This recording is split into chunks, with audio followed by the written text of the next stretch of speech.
Hello दोस्तों, स्वागत है आपका हमारा यूट्यूब चैनल जमीन की सच्चाई में।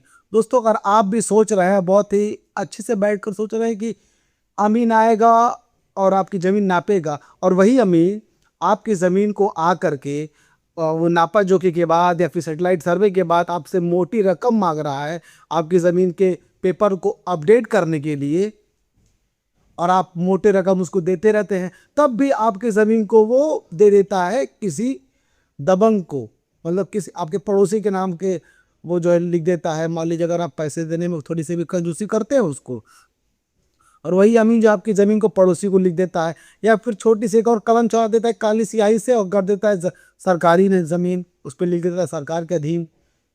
या फिर कई जो है दबंग उसको पैसे खिला करके अपने नाम लिखवा ले रहे हैं। अगर आप उसकी मनसा पूरी नहीं कर रहे हैं अमीन की रकम से, समझ रहे हैं आप भी, मोटी मोटी रकम से, तो इससे कैसे बचना है और उससे कैसे छुटकारा पाना है, आप इस वीडियो को ध्यान से देखिएगा और एंड तक जरूर देखिएगा, क्योंकि हम आज काला चिट्ठा खोलेंगे उस राजस्व विभाग के रिकॉर्ड का, जो उसमें कर्मचारी हैं नीचे से लेके ऊपर तक, उनसे कैसे निपटना है बिना 1 रुपये दिए, और आप अपनी काम कैसे निकलवा सकते हैं। ध्यान दीजिएगा। अमीन का खेल सर्वे में धांधली। अपनी ज़मीन कैसे बचाएं। आप अपनी ज़मीन बिना 1 रुपये एक्स्ट्रा खर्चा किए, बिना 1 रुपये किसी को घूस खिलाए कैसे बचा सकते हैं, उसी पे आज हम बात करेंगे। ध्यान दीजिएगा, हमारा टॉपिक तो आपने देख ही लिया होगा, और हाँ, हमारे वीडियो को लाइक और चैनल को सब्सक्राइब जरूर कर दीजिए, क्योंकि ऐसा इन्फॉर्मेशन आपको पूरी यूट्यूब के हिस्ट्री में नहीं मिलेगा जो आपको रत्ती रत्ती भर का सच बताए। ध्यान दीजिएगा, हमारा पहला क्वेश्चन क्या है, क्योंकि राजस्व विभाग से सब कोई डरता है, हम भी डरते भाई साहब, क्योंकि हमारे चंदन का नाम ही जमीन की सच्चाई, तो हम जमीनी खबर ही बताएंगे। आप कोई भी अफवाह वाली चीज़ें नहीं, अगर हमारे बताए गए तरीके को अगर आप अपनाएंगे तो आपसे कोई भी अमीन, कोई बड़ा अधिकारी राजस्व विभाग का आपसे पैसे लेगा ही नहीं। आप बिना उसको 1 रुपये दिए ही आपसे अपना काम करवा सकते हैं। ध्यान दीजिएगा, पहला क्वेश्चन क्या है, रिश्वत का खेल और फर्जी वंशावली।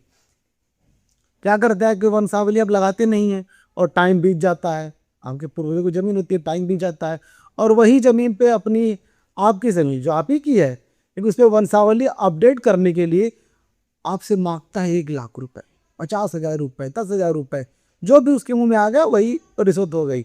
और जब तक सबको पता है कि राजस्व विभाग में अच्छा खासा मोटा रकम चलता ही चलता है, लोग देते हैं, भले वो एक्सेप्ट ना करें, लेकिन नीचे से लेके ऊपर तक सबका बटा हुआ है, यानी केक कटेगा सब में बटेगा। छोटे वाले अधिकारी को आप केक देंगे तो काट करके सब में बांटेगा, खुद भी खाएगा, सबका बंधा हुआ है। वो क्या करता है, वो पैसे का मारा भूखा है। आप मान लीजिए रकम कुछ देने में देरी कर देते हैं तो क्या करता है वो, और वो दबाव लोग तो कुछ पड़े ही हुए हैं, भूमाफिया वाले लोग, वो लोग थोड़ा सा अच्छा रकम दे देते हैं, और उसी को उसकी नीड होती है, वो पाता है अच्छा अच्छा रकम और सीधा जो है जमीन उनके नाम लिख देता है। फिर आप जो एक केस लड़ेंगे, साबित करने में लग जाएगा आपको तकरीबन 10-15-20 साल लग ही जाएंगे। क्या पता आपकी उम्र खत्म हो जाए, आप अपने बच्चों को विरासत में केस दे जाएं जमीन का, से चलता रहता है। क्योंकि पटवारी या अमीन जो कि आप बोलते हैं उसको, लेखपाल पटवारी अमीन जो कि आप उसको बोलते हैं, वो जब भी आता है तो फीता वगैरह नाप करके उसमें पैसा रकम मांगता है, और वो उसका पेट वैसे ही बड़ा सा होगा, ऐसे ऐसे बड़ा सारा पेट उसका होगा, क्योंकि उसमें सब वो पैसे भरे रहता है, गांधी जी को तो वो खुश किया रहता है, और आप उसको देते रहते हैं। लेकिन आपको यहाँ पे 1 रुपये नहीं देना है, और चला के कुछ करनी, क्या करनी है, ध्यान दीजिएगा। अमीन पैसे मांगे तो क्या करे, अगर मान लीजिए अमीन पैसा मांगता है और आपको नहीं देना है, क्योंकि जाहिर सी बात है भाई, आपकी ज़मीन है, आप कोई फर्जीवाड़ा तो कर नहीं रहे हैं, क्या आप उसको पैसे खिलाएंगे, घूस खिलाएंगे, आपकी ज़मीन है, तो उसके लिए क्या करना चाहिए आपको, ध्यान दीजिएगा। सबूत जुटाओ, पहले सबसे पहले आपको सबूत जुटाना है, डरना नहीं है दोस्तों। अब आपको लड़ना है उस सिस्टम के खिलाफ जिस सिस्टम में नीचे से लेके ऊपर तक सारे करप्ट भरे हुए हैं, सारे, एक प्यून से लेके बड़ा अधिकारी तक जो है कि करप्ट बैठा हुआ है, करप्शन से क्या बोल सकते हैं, करप्शन के पानी में नहाया हुआ है, वैसा सबूत जुटाना है आपको। चुपके से उसकी रिकॉर्डिंग करो, डरो मत, डरना नहीं आपको, सीधा जैसे कि मान लीजिए आपका जेब यहाँ पॉकेट है, वीडियो ऑन कर लीजिए, ऐसे रख लीजिए, कैमरा सामने दिखता रहे, आपकी बातें और उसकी बातें सारे अच्छे से रिकॉर्ड करते रही, काम आएंगे आपको। आइए क्या करना है आगे आपको, ये हिमू हो गया। या फिर आपको अकेले अकेले भी नहीं लड़ना चाहिए। मान लीजिए अगर आप अकेले कर पाते तो ठीक है, नहीं तो आप देखिए ग्राम समाज में, ज़्यादातर गांव वगैरह में सब होता है, शहरों के लोग तो काफ़ी चालाक होते हैं, मार के ठीक कर देते हैं लोग, लेकिन उनके पास ऑप्शन ज़्यादा होते हैं कानूनी कार्रवाई करने के। से गांव के लोग क्या होते हैं कि बहुत ही भोले भाले होते हैं, वो नहीं चाहते लड़ना झगड़ना, वो चाहते हैं कि शांति से अगर हमारा मामला हल हो रहा है तो वो हल हो जाए, भले वही वो रुपया देकर दे क्यों ना हो रहा। तो आपको क्या करना है, गांव समाज में पहले हल्ला कर देना है, ग्राम प्रधान हल्ला कर देना है, गांव समाज में हल्ला कर देना है। तब आपको एकजुट एक भीड़ बना करके, यानी अकेले आप कमजोर रहेंगे, 10 20 50 100 लोग जो है आप लोग चाहिए अमीन के पास, सेम परेशानी वो लोग बताइए। क्योंकि अमीन एक लोग से पैसे मांगेगा, 100 आदमी से पैसे नहीं मांगेगा। 100 आदमी को देख करके वो अपनी ढिलवाई कर देगा और वो जमीन पर असली कलम चला देगा। आरआई क्या करना है, ऑनलाइन बिहार यूपी सरकारी पोर्टल पर डीएम तक कर। और दोस्तों एक और सिस्टम, एक और तरीका है, अगर आप किसी भी राज्य में हैं तो एक प्ले स्टोर पे अपने मोबाइल, एंड्रॉयड मोबाइल के प्ले स्टोर पे एक एप्लीकेशन आता है जन सुनवाई करके। वो सारे जितने भी जिले हैं हिंदुस्तान में, सभी लोग जितने सीएम हैं, चीफ मिनिस्टर का अपना पोर्टल है, उस पर आप जो है कि अपनी लिखित शिकायत करें। कई लोग बोलते हैं, मुझे कमेंट बॉक्स में मैसेज करेंगे कि मैंने शिकायत की थी उस पर, लेकिन मैंने कॉल कर किया था, लेकिन उनको कॉल नहीं करना है, लेकिन लिखित शिकायत करना है। लिखित शिकायत जो है बहुत ही अच्छा सबूत होता है, कॉल रिकॉर्डिंग वाला अलग गया वो चीज़। आप जन सुनवाई एप्लीकेशन पे लिखित शिकायत कीजिए, बाकायदे नाम के साथ कीजिए, मेरा ये है, फलाना से ये कर रहा है, वो कर रहा है, जो मन में वो कर दीजिए, मोबाइल नंबर अपना उसमें डाल दीजिए आप।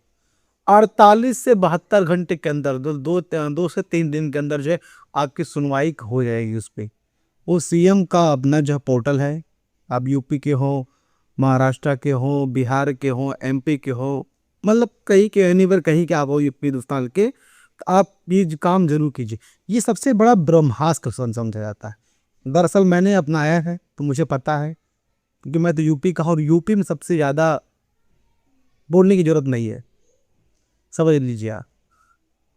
और यूपी में ये हालत है कि आप ज़मीन पे भूमाफिया इतने ज़्यादा कब्जा करते हैं कि आप कितने भी कहने के तो हो जा कहेंगे और कितना भी केस कर लेंगे, तब भी वो गोला बारूद और पैसे के दम पर सारी चीज़ें मनवा लेंगे। तो आप जल्द सुनवाई पर काम करेंगे तो आपकी सुनवाई जल्द से जल्द हो जाएगी और आपकी ज़मीन आपको सुपुर्द कर दी जाएगी। आगे बढ़ते हैं, तीसरा क्या है, अमीन के आने से पहले का कवच। अगर आपको लगता है कि अमीन आने वाला है और हमें सब झगड़ा झंझट में नहीं फंसना है, तो आप ऐसे कौन से तरीके जैसे आप अपनाएंगे तो एक कवच का कार्य करेगा। ध्यान दीजिएगा, अद्यतन अद्यतन अद्यतन जो है रसीद, जो ऑनलाइन कटी हो, जो भी आपने रसीद कटवाई है ऑनलाइन, उसका रिकॉर्ड रख रही है आप। दूसरा क्या है, स्व घोषणा पत्र, जिसे प्रपत्र 2 कहते हैं, उसे खुद सही सही भरे। जो घोषणा पत्र है, जो 2 नंबर का जो फॉर्म होता है, उसे आप अपने खुद से अपने हाथों से सही सही भर के दीजिए। वंशावद और सरपंच का की मुहर, इससे पहले से तैयार रखें ताकि अमीन कोई कमी निकाल ना सके।